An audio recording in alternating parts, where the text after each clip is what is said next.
Muhammadiyah ini tidak bermazhab. Karena tidak bermazhab, maka kecenderungannya di dalam ibadah cocok pada Wahhab. Nah, Muhammadiyah ini mirip Wahabi, sering bawa propaganda kembali pada Quran dan hadis. Assalamualaikum warahmatullahi wabarakatuh. Teman-teman, kita bertemu kembali di channel Cahaya Hidayah. Nah teman-teman, jadi di video kali ini saya akan membahas yaitu video dari Kiai Idrus Romli, yang dimana Kiai Idrus Romli ini, kalau ada kelompok yang tidak sepaham dengan Kiai Idrus Romli, itu pasti akan distempel sebagai aliran Wahabi. Bahkan teman-teman, yaitu Muhammadiyah juga dikategorikan adalah setengah Wahabi karena berbeda pandangan dengan Kiai Idrus Romli. Contoh yaitu seperti Muhammadiyah ini tidak membolehkan tawasul kepada kuburan dan istighosah kepada kuburan dan lain-lain. Nah teman-teman yang dimuliakan Allah SWT, jadi seperti apa yaitu tuduhan-tuduhan dari Kiai Idrus Romli terhadap Muhammadiyah. Oke, mari kita simak videonya. Bedanya Wahabi dengan Muhammadiyah. Muhammadiyah ini memang setengah Wahabi. Setengah Wahabi. Kok setengah Wahabi? Saya baca putusan tarjih Muhammadiyah. Di dalam akidah ini menggabungkan antara akidah Wahabi dengan akidah Aswad. Kalau Ahlus Sunnah, wahdaniyat itu ada 3.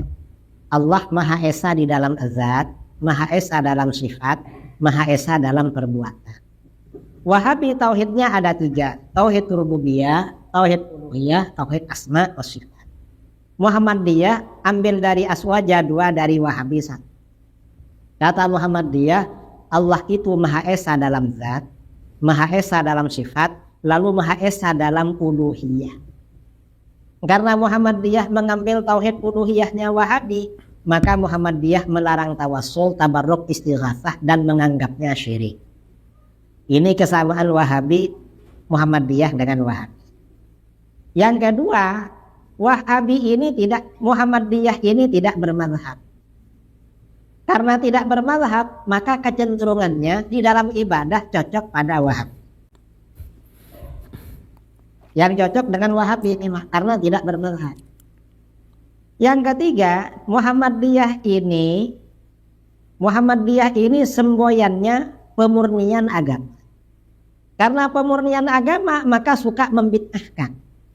Kalau yang tauhid uluhiyah itu suka mensyirikkan, kalau yang pemurnian agama itu suka membid'ahkan. Itu ajaran Muhammadiyah, itu ajaran pokoknya. Saya baca di kitab-kitab mereka. Bahkan di fatwa-fatwa tarjih Muhammadiyah yang juga suka membid'ahkan, menyalahkan. Padahal yang disalahkan nggak salah, cuma dia nggak tahu. Ini yang lucu ya, ada tokoh Muhammadiyah. Ada tokoh Muhammadiyah sering buka kitab hadis, melarang sholat qobliyah Jumat. Alasannya apa? Sholat qobliyah Jumat itu nggak ado. Mengapa nggak ado? Nggak sama dengan sholat zuhur. Ikut ahli hadis. Jawaban kita, yang ahli hadis bukan kamu. Siapa? Yang ahli hadis Imam Bukhari. Imam Bukhari dalam sahihnya menganjurkan sholat qobliyah Jumat. Nah, Muhammadiyah ini mirip Wahabi, sering bawa propaganda kembali pada Quran dan hadis. Lalu mereka melarang sholat qobliyah Jumat, ikut bahasa ahli hadis. Imam Bukhari menganjurkan sholat qobliyah Jumat. Di Sahih Bukhari ada babus sholati qablal jum'ah rak'atain wa ba'daha rak'atain. Bab anjuran sholat qabliyah Jumat 2 rakaat dan ba'diyah Jumat 2 rakaat. Lalu Imam Bukhari menyampaikan dalilnya.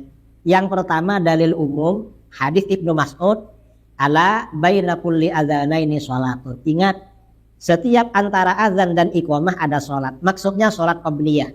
Sebelum sholat Jumat ada azan, ada iqamah. Berarti ada sholat qabliyah. Nah teman-teman yang dimuliakan oleh Allah SWT, jadi itulah ya perkataan dari Kiai Idrus Romli bahwasanya Muhammadiyah ini adalah setengah Wahabi. Ya, yaitu sering membid'ahkan. Nah, lalu kemudian sering mensyirikkan, yaitu ya yang bertawasul kepada penghuni kubur, bertabaruk kepada kuburan dan beristighosah kepada orang yang sudah meninggal ya terhadap kuburan juga. Nah, lalu kemudian tentang terkait masalah sholat qobliyah Jum'ah ya. Ini juga kata Kiai Idrus Romli ini, Muhammadiyah juga melarang untuk melakukan sholat qobliyah Jum'ah. Jadi seperti apa ya teman-teman ya, tentang terkait masalah ini? Dan saya akan tampilkan yaitu penjelasan dari Ustadz Munjiman yang bahwasanya beliau adalah dari Dai Muhammadiyah dan asli tulen Dai Muhammadiyah ya teman-teman. Coba mari kita dengarkan tentang terkait masalah ini ya. Sholat sunnah pada saat hari Jumat. Jadi sholat sunnah pada saat hari Jumat. Khususnya hari Jumat ini maksud kita adalah sholat Jumat. Kita mengetahui bahwa sholat Jumat ini baru bisa dikerjakan kalau sudah masuk waktunya atau matahari sudah tergelincir. Lalu adakah sholat qobliyah Jumat? Maka harus kita cek di sini bagaimana adzan di hari Jumat tersebut. Jadi bagaimana adzan di hari Jumat tersebut. Dan adakah di zaman Nabi Shallallahu Alaihi Wasallam atau para sahabat yang sholat sunnah qobliyah? Jawabannya ada atau tidak? Kalau yang dimaksud sunnah qobliyah tidak ada. Jadi sunnah qobliyah itu tidak dikenal di zaman Nabi. Maksud saya qobliyah Jumat itu tidak dikenal di zaman Nabi, tidak dikenal di zaman sahabat sahabat Abu Bakar maupun sahabat Umar. Karena saat itu adzannya hanya sekali. Baru kemudian di zaman sahabat Utsman adzannya dua kali. Maka dengan demikian, ketika hari Jumat setelah kumandang adzan tidak dibenarkan untuk sholat sunnah bagi yang masjidnya adzannya satu kali, kecuali dia datang terlambat baru masuk masjid. Jadi kalau dia tidak datang terlambat, dia sudah duduk masuk masjid, sudah bikin shaf, lalu kemudian dengar adzan, selesai adzan, apa yang kita lakukan? Dengarkan khutbah. Karena di tempat masjid yang adzannya satu kali, begitu selesai adzan, maka khatib akan segera khutbah. Sehingga yang kita lakukan adalah mendengarkan khutbah, bukan sholat dua rakaat. Kecuali ketika masuk ke masjid, adzan sudah selesai, imam sedang khutbah. Ketika imam atau khatib sedang khutbah, maka pada saat itu kita boleh sholat sunnah. Loh kok boleh? Padahal kan kaidahnya kalau ada yang wajib sama yang sunnah, dahulukan yang wajib, tinggalkan yang sunnah. Kok boleh? Karena adanya dalil khusus.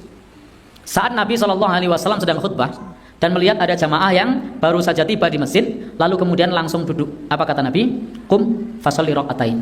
Bangunlah, salatlah 2 rakaat. Menunjukkan kalau memang khatib itu sedang berkhutbah, lalu kita baru datang, maka boleh salat sunnah 2 rakaat. Tidak pakai kaidah wajib sunnah, tapi pakai dalil khusus. Saat Nabi khutbah, Nabi menegur yang datang tidak salat 2 rakaat. Maka ini dalil khusus bahwasanya silahkan tetap sholat kalau terlambat, dan itu bukan qobliyah. Itu bukan qobliyah. Baik Bapak Ibu, dan prakteknya pun dipercepat. Jadi prakteknya dipercepat, tidak boleh berlama-lama karena lebih utama mendengarkan khutbah. Baik Bapak Ibu, lalu bagaimana ketika kita baru datang ke masjid? Kita saat itu dianjurkan untuk sholat sunnah. Jadi kalau baru datang ke masjid, apa yang kita lakukan? Sholat sunnah. Hari Jumat, sholat sunnah. Sholat sunnah di situ bukan qobliyah. Karena syarat disebut qobliyah itu kalau sesudah adzan. Padahal pada saat baru datang ke masjid, kemudian sholat di situ, sudah adzan apa belum? Belum. Maka itu bukan sholat sunnah qobliyah. Jadi itu bukan sholat sunnah qobliyah. Lalu apa yang perlu kita lakukan? Silakan sholat, karena di situ memang disunnahkan untuk sholat. Tapi itu bukan qobliyah. Andai itu qobliyah, maka dilarang. Kenapa? Karena saat itu matahari berada di atas kepala. Tidak boleh sholat sunnah qobliyah ataupun ba'diyah saat matahari di atas kepala, saat matahari terbit, saat matahari tenggelam. Itu tidak dibolehkan. Padahal sholat sunnah sebelum adzan Jumat itu jelas-jelas terjadi pada saat matahari di atas kepala. Karena ketika belum adzan zuhur, itu artinya matahari belum tergelincir, sehingga matahari masih di atas kepala. Karena matahari masih di atas kepala, maka tidak boleh sunnah qobliyah. Lalu sholat sunnah apa itu? Di situ adalah sholat sunnah untuk menunggu imam. Karena disitulah kita dianjurkan untuk sholat sebanyak-banyaknya sampai imam naik mimbar. Maka selagi imam belum naik mimbar, kita boleh sholat sunnah. Asalkan 2 rakaat salam, maka rakaatnya boleh berapapun. Sudah 2 rakaat, imamnya belum datang, 2 rakaat lagi. Imamnya belum datang, 2 rakaat lagi. Khatibnya belum datang, 2 rakaat lagi. Sudah dapat 10 rakaat, imamnya belum datang, 2 rakaat lagi. Sudah sampai 20 rakaat, imamnya belum datang, boleh dilanjut terus. Nek ra kesel. Karena ini sifatnya sunnah, bukan wajib. Andai kemudian memilih 2 rakaat saja, boleh. Andai memilih 4 rakaat saja, boleh. Andai memilih 6 rakaat saja, monggo, sesuai dengan kemauan Kenapa saya menyampaikan sesuai dengan kemauan? Iya. Karena selagi khotib belum datang, itu masih boleh sholat, Masih boleh sholat sunnah. Ini sholat intidhar, sholat untuk menunggu Imam. khotib atau menunggu imam. Nah, teman-teman yang dimuliakan oleh Allah Subhanahu wa taala, jadi itulah ya penjelasan tentang terkait masalah sholat sunnah yaitu dari Ustadz Mujiman. Jadi ada perbedaan ya teman-teman ya antara Ustadz ataupun Kiai Idrus Ramli dengan Ustadz Mujiman ini tentang terkait masalah sholat qobliyah Jum'ah. Dan penjelasan dari Ustadz Mujiman ini yang dari Dai Muhammadiyah ini memang mudah untuk dipahami ya teman-teman. Jadi itu bukan sholat sunnah qobliyah Jum'ah, tapi adalah sholat sunnah menunggu imam datang. Nah, penjelasannya ini sangat mudah dipahami ya. Jadi kesimpulannya teman-teman ya, kesimpulannya Kiai Idrus Ramli ini jika ada kelompok yang berbeda faham dengan Kiai Idrus Ramli ini pasti akan dicap sebagai aliran Wahabi, terutama adalah seperti Salafi. Ini juga dituduh sebagai Wahabi. Idrus Ramli ini kalau berceramah itu ya kata-kata yang keluar dari mulutnya itu tidak jauh yaitu dari kata-kata Wahabi. Bahkan Muhammadiyah sendiri juga dicap ataupun distempel sebagai setengah Wahabi karena sering membid'ahkan, melarang untuk bertawasul kepada kuburan. Ya jelas ya teman-teman, ngapain kita bertawasul kepada penghuni kubur sedangkan penghuni kubur itu mengharapkan doa kepada orang yang masih hidup. Lah kok kita ini ya meminta doa kepada penghuni kubur. Ya nanti pada akhirnya malah ya ada orang yang minta togel gitu ya teman-teman. Nah seperti itu, la haula wala quwata illa billah. Nah maka dari itu teman-teman, kita bisa ya lihat bagaimana dakwah ya yang mengajak umat untuk kembali kepada Al-Quran dan Sunnah Nabi SAW, bukan kembali kepada yaitu seperti Idrus Ramli ya teman-teman. Nah oke teman-teman, jadi itu saja yang ingin sampaikan. Jika video ini bermanfaat jangan lupa like dan subscribe di channel Cahaya Hidayah. Wabillahi taufiq wal hidayah. Wassalamualaikum warahmatullahi wabarakatuh.